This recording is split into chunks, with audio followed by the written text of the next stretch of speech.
नमस्कार. मी आपल्या सर्वांचा सेवक राजेंद्र वागचौरे. आपल्याला जे काही शासनाने वेळोवेळी आदेश दिले त्या आदेशाचं आपण पालन सतत करत राहिलो आणि आता ते इतकं वाढत चाललंय की आपल्याला बाकी काही सुचायलाच तयार नाही. आपण त्यामध्येच गुरफटत चाललेलो आहे. आपण जर पाहिलं असेल तर सुरुवातीला आधार कार्डला पॅन कार्ड लिंक करण्यासाठी आपला वेळ गेला. आधार कार्डला पॅन कार्ड जर लिंक केलं नाही तर फाईन बसणार असा शासनाने सांगितलं, त्यामुळे त्याच्यात आपला वेळ घालवला. त्याच्यानंतर आधार कार्ड रेशन कार्डला लिंक करा म्हणून शासनाने आदेश दिले, त्यात आपला वेळ गेला. त्याच्यानंतर UID KYC आधार कार्ड करा, त्याच्यात आपला वेळ गेला. आता परत शासनाने आदेश दिले की दिव्यांग सहाय्यक पोर्टलवर नोंदणी तुमची बंधनकारक आहे आणि ती पण 30 एप्रिलपर्यंत. तर मला सांगा, राज्यात एवढे अपंग आहेत, अजून त्यांचं पोर्टल सुरू व्यवस्थित नाहीये, तर एवढ्या लोकांची नोंदणी होणार कशी?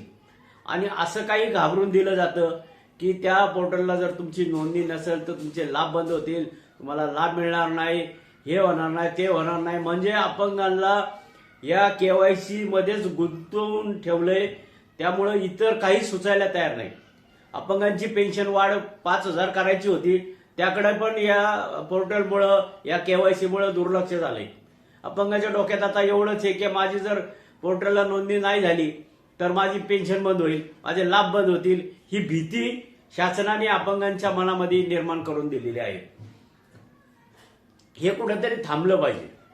कोणतं तरी एक KYC करा, एक अपडेट करा, तुमचं काय करायचं ते एकदा करा. सारखं सारखं तुम्ही त्याच्यात आम्हाला पाडू नका. एक झालं का एक झालं का एक, लावलंय काय तुम्ही? आता तर काही लोकांचे असे प्रश्न निर्माण झालेत की त्यांच्या जन्मतारखा चुकल्यात. त्यांच्याकडे आधार कार्ड आहेत पण त्यांच्या सर्टिफिकेटला आधार कार्ड लिंक नाही. मग अशा लोकांनी त्या पोर्टलला नोंदणी करायची कशी करायची? त्यात मध्ये एक नवीन आदेश आला की टेम्पररी सर्टिफिकेट असेल, टेम्पररी UID कार्ड असेल तर त्याला लाभ दिला जाणार नाही. तर टेम्पररी मध्ये 2 प्रकार आहेत. शासनाने याचा विचार करायला पाहिजे होता की एक तर तात्पुरते तुमचं प्रमाणपत्र, जे की ऍक्सिडेंट झाल्यानंतर, तात्पुरता आजार झाल्यानंतर त्याला दिलं जातं, आणि दुसरं तात्पुरतं हे की वयाच्या 18व्या वर्षापर्यंत त्याच्यामध्ये जे काही वेळोवेळी बदल होतात त्याप्रमाणे ते सर्टिफिकेट वाढत जातं किंवा कमी होतं. त्यासाठी मतिमंद असे इतर जे 2-3 घटक आहेत त्यामध्ये ते 5-5 वर्षासाठी, 3-3 वर्षासाठी दिलं जातं. तर आपण त्यांचे पण लाभ ह्या धोरणामुळे बंद होणार आहेत. तर शासनाने विचार करायला पाहिजे होता की टेम्पररीमध्ये 2 प्रकार आहेत, तर लाभ कोणाची बंद करायचे? जो कोणी ऍक्सिडेंट झाला असेल त्याला तात्पुरतं सर्टिफिकेट दिलं असेल त्याला लाभ नका देऊ. पण आता जो जन्मतः अपंग आहे त्याला शासनाच्या धोरणामुळे त्याला परमनंट सर्टिफिकेट मिळत नाही, पण त्याला तुम्ही लाभ देणार नाही का? असं जर असेल तर वयाच्या 18व्या वर्षापर्यंत परमनंट सर्टिफिकेट मिळत नाही, तोपर्यंत त्या विद्यार्थ्याला त्याची शिष्यवृत्ती मिळणार नाही का? असे अनेक प्रश्न आहेत.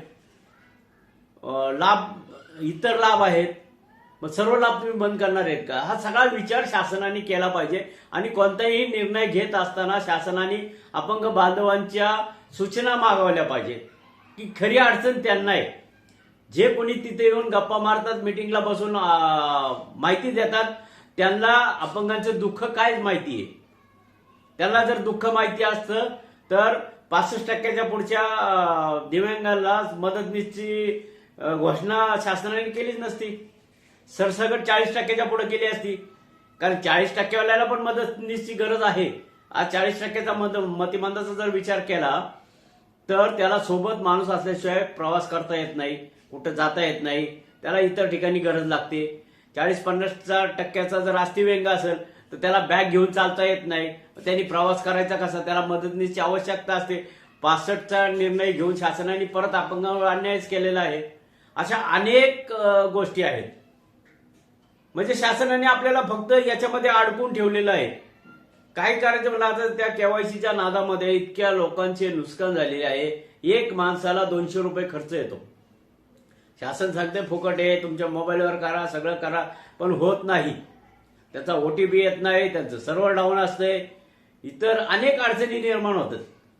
तर ह्या कुठेतरी थांबल्या पाहिजेत. तुम्हाला काय करायचं असेल, काय व्हेरिफिकेशन करायचंय ते सगळं एकदा करा.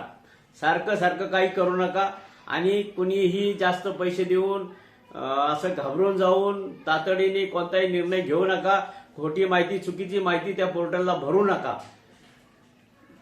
शासनाला माझी विनंती राहील की आपण वेळ वाढवून द्या किंवा आपण कॅम्प लावा. ग्रामपंचायत लेवलपासून आपण कॅम्प लावत जर चालले, ग्रामपंचायत झालं, पंचायत समिती झालं, जिल्हा परिषद झालं, नगरपालिका, महानगरपालिका असे जर कॅम्प लावले तर सर्वांची नोंदणी होईल.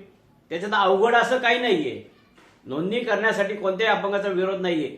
पण तुम्ही अडवणूक नका करू.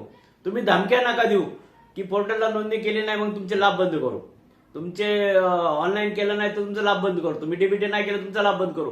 म्हणजे तुम्ही शासन अपंगाला फक्त घाबरतोय का?